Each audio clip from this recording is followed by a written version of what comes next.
Oke, assalamualaikum warahmatullahi wabarakatuh. Hari ini gue kembali lagi, gue balik lagi bikin video setelah sekian lama.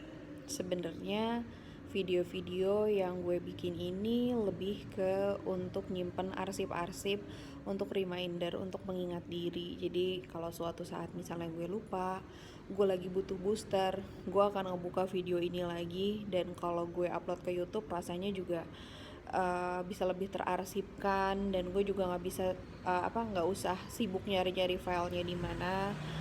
Ya mudah-mudahan kalau video-video ini juga bermanfaat bagi beberapa orang mungkin. Ya alhamdulillah juga.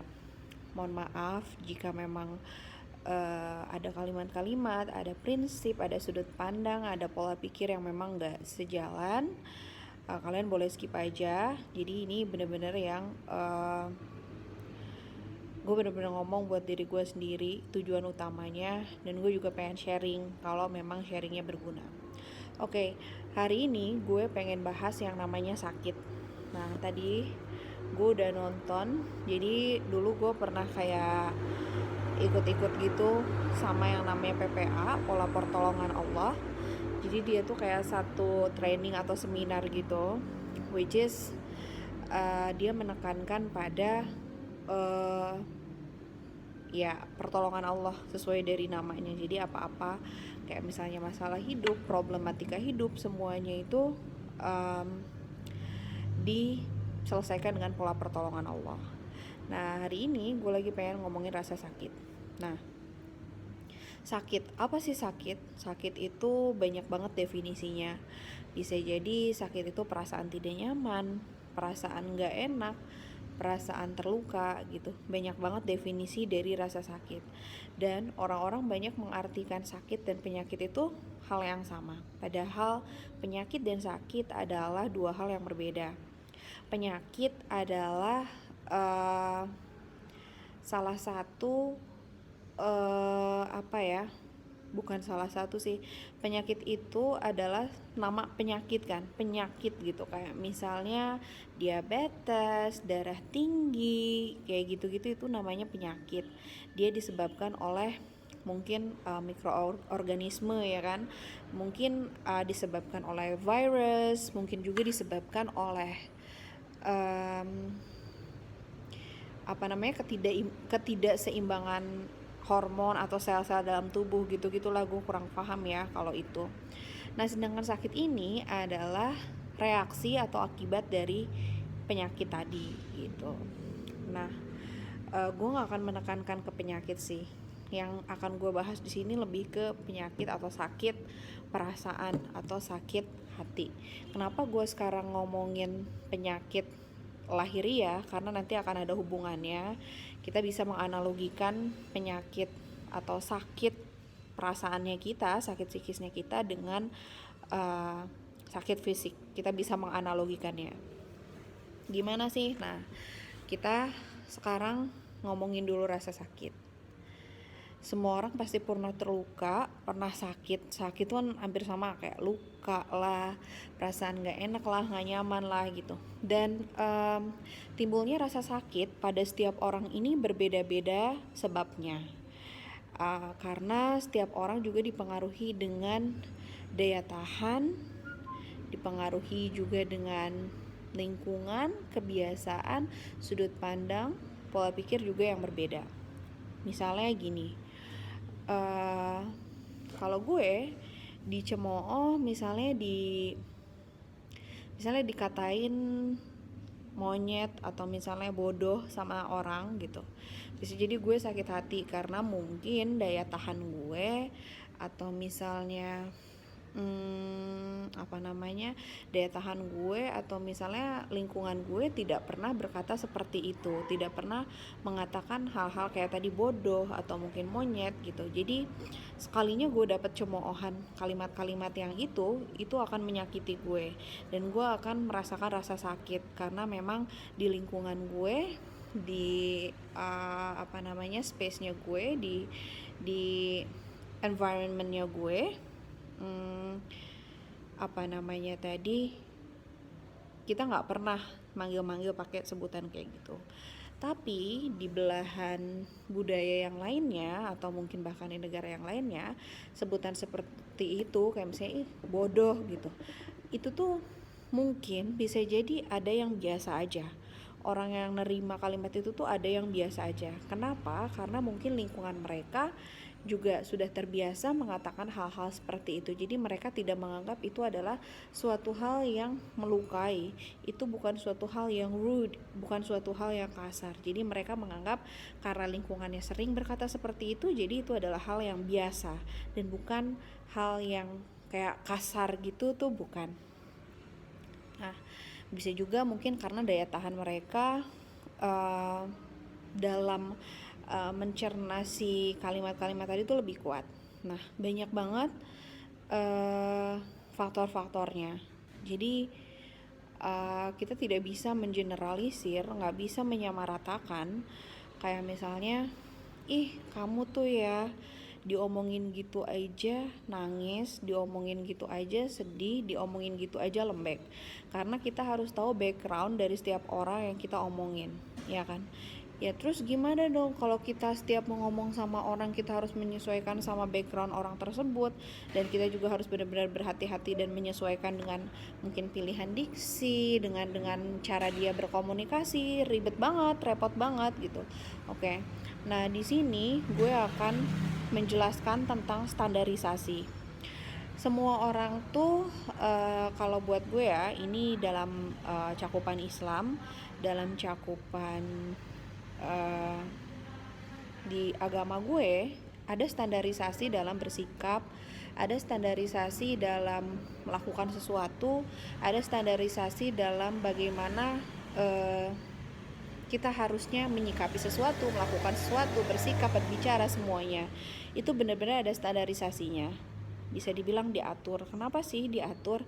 Karena aturan ini tuh dijamin akan mendatangkan sesuatu yang baik. Nah, kalau di agama Islam kan kita pasti tahu punya panutannya itu Rasulullah Shallallahu Alaihi Wasallam. Itu sebaik-baiknya manusia yang paling sempurna. Sekarang kalau kita ngomongin Rasulullah dan kita pakai dalih kita tuh bukan Rasul, kita tuh bukan Nabi, jadi kita nggak bisa kayak gitu. Yes, of course, tapi kita diperintahkan untuk bisa menyesuaikan akhlak atau sifat kita sesuai dengan apa-apa yang Rasulullah lakukan, dengan apa-apa yang mungkin Rasulullah katakan, atau misalnya bersikapnya seperti apa. Nah, kan kita disuruh ngikutin Rasulullah karena Rasulullah itu panutannya kita.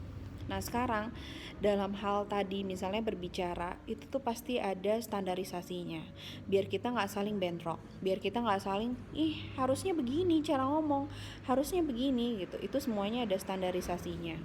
Jadi kita nggak bisa lagi ketika kita benar-benar fokus sama satu tujuan, kita benar-benar punya satu pegangan yang sama, satu rujukan yang sama, yaitu rujukannya adalah Rasulullah Shallallahu Alaihi Wasallam. Maka kita harus melepaskan background budaya, background mungkin karakter diri yang mungkin selama ini terbentuk karena mungkin pola asuh, lingkungan, atau mungkin apa-apa yang kita serap dari media-media yang kita temui. Nah, misalnya kayak tadi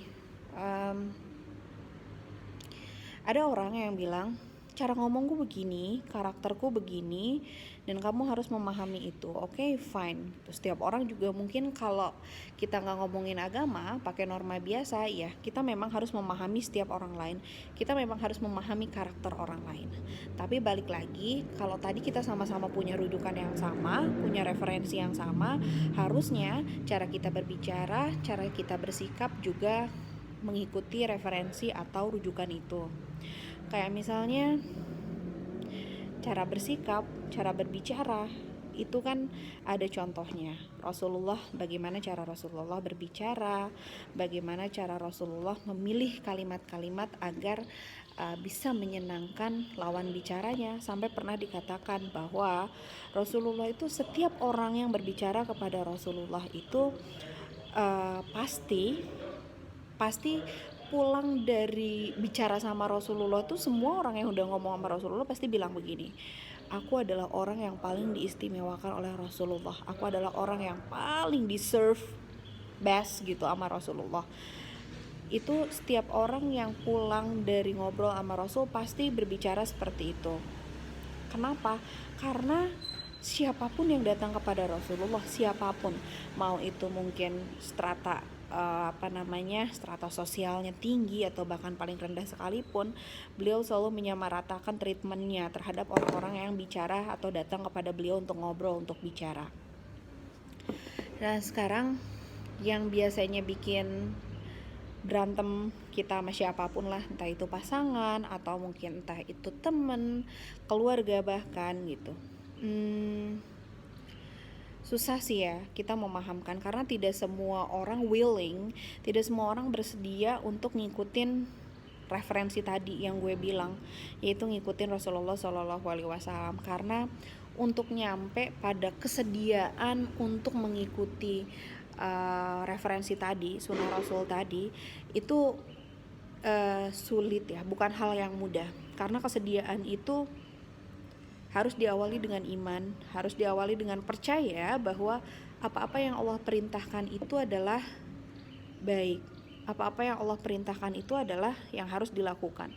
Dan setelah kita mengimani itu, setelah kita bisa menghujamkan itu dalam hati kita, barulah kita mungkin bersedia untuk mengikuti sunnah Rasul itu. Tapi kalau belum nyampe sana, biasanya kita harus berjuang sendiri.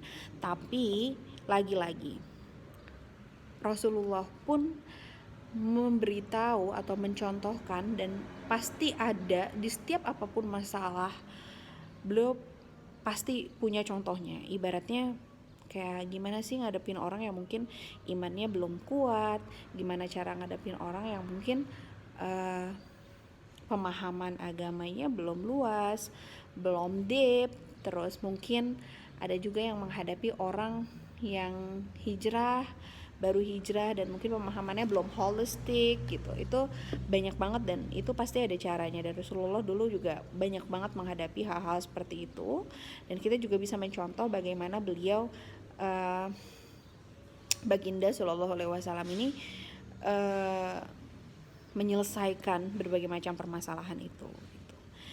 Balik lagi, jadi kalau misalnya mau balik ke referensi, kita nggak boleh ngomong karakterku begini, aku memang orangnya begini, tolong terima gitu. Ya kalau seperti itu sulit. Kalau yang A, misalnya ada A sama B nih, A sama B. Ini misalnya A, ini B. Si A bilang karakterku begini, tolong terima. Cara ngomongku begini, tolong terima. Kata si B, gue nggak mau, gue nggak bisa terima karena cara ngomong lo tuh nggak enak nyampenya di gue gitu. Nah itu dua-dua kan saling saling ini kan keras kepala. Yang ini nggak bisa nerima karena si A nih kalau ngomong nih menurut ini nih tidak menyenangkan. Terus si A juga bilang, ya kamu harus nerima karena aku tuh emang karakternya begini, jangan permasalahkan ini misalnya. Nah sekarang gini, coba kita ubah. Kalau A dan B sama-sama punya referensi yang sama, punya rujukan yang sama, dan yaitu rujukan dari Rasulullah SAW, ya kan, dua-duanya akan merasa nyaman. Kenapa? Karena Rasulullah tuh sebaik-baik contoh, akhlak, sikap, dan semua cara dia melakukan sesuatu tuh itu udah paling top, udah paling best. Jadi kalau kita benar-benar ngikutin sarannya Rasul, tidak ada dua-dua ini yang terluka. Dua-dua ini harus sama-sama meredam egonya, harus sama-sama oke, fine, gue harus ngikutin apa kata Rasul, cara Rasul berbicara seperti ini, cara Rasul bersikap seperti ini, oke gue ikutin. Coba kalau dia bersikap dengan cara yang Rasul contohkan, ini pasti tidak akan terluka. Kenapa? Karena sikap yang ditampilkan dari si A ini tidak akan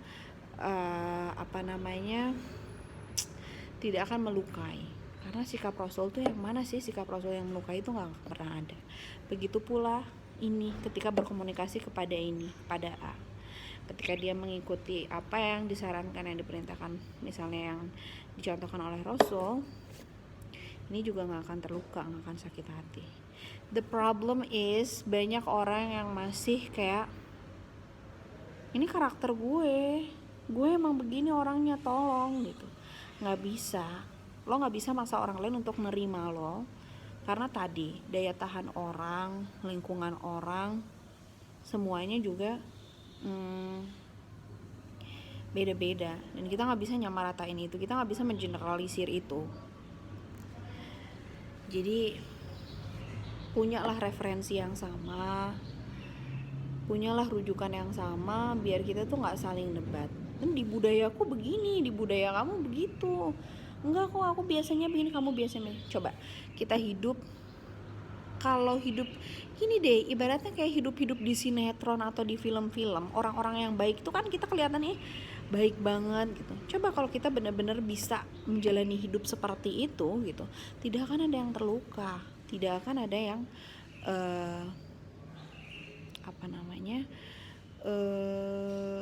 tersinggung gitu. Kalau kita hidup bener-bener baik, karena kan kalau yang di TV, kalau yang di film tuh baik tuh bener-bener baik banget gitu, kayaknya tuh kayak sempurna gitu lah. Emang itulah contoh-contoh hidup tuh, maksudnya memang mestinya bukan kita bilang lebay, tapi emang ya baik tuh emang harus beneran baik gitu, mestinya bisa diterapkan di kehidupan sehari-hari misalnya.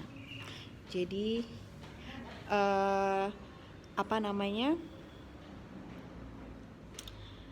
back to basic,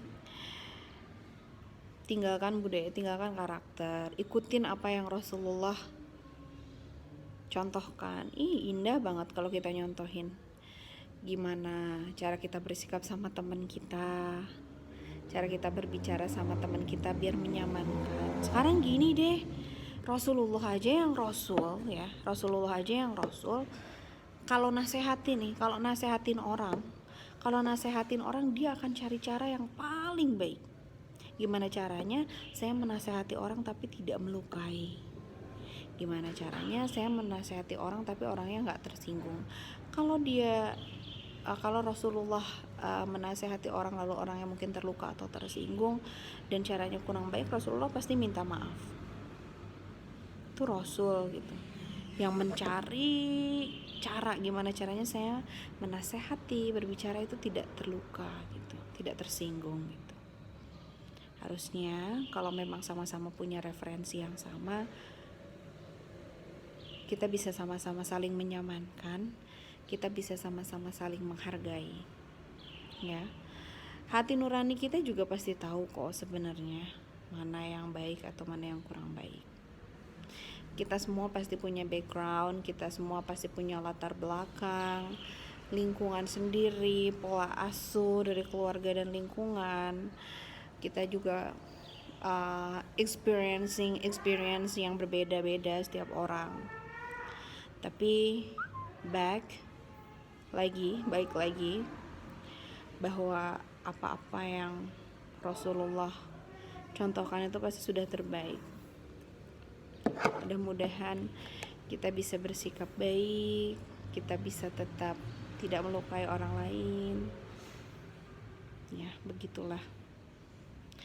Susah sih, apalagi kalau yang kita hadapi juga belum satu frekuensi sama kita, belum pemahamannya belum sama-sama. Tapi ya itulah dakwah. Gimana cara kita berdakwah itu yang paling ngena tuh ya memang melalui akhlak, melalui sikap kita gitu. Oke, itu yang bisa gue sampein. Mudah-mudahan ini bisa jadi reminder buat gue, buat Dede Samudra juga yang ada di perut gue, buat baby yang ada di perut ibu sekarang. Mudah-mudahan ini juga bisa jadi pengingat baby anakku bisa nonton ini nanti kalau udah besar, karena aku gak pernah tahu sampai kapan gue dikasih umur untuk ngurus anak gue, untuk melihat perkembangan anak gue, untuk didik anak gue. Setidaknya sekarang ketika posisi hati gue lagi waras, lagi mungkin normal, gue bisa ngomong ini. Buat anak ibu, mudah-mudahan anak ibu nggak malu punya ibu kayak ibu yang banyak dosa, yang masih fakir ilmu, belum banyak belajar, masih bener-bener fakir banget ilmunya. Mudah-mudahan kamu nggak malu ya nak jadi anak ibu. Mohon doanya semuanya, mudah-mudahan kita bisa jadi orang yang diberikan cahaya, dituntun jalannya dengan jalan yang Allah berikan cahaya, jalan yang Allah berikan tuntunan kebenaran. Amin ya robbal alamin. See you.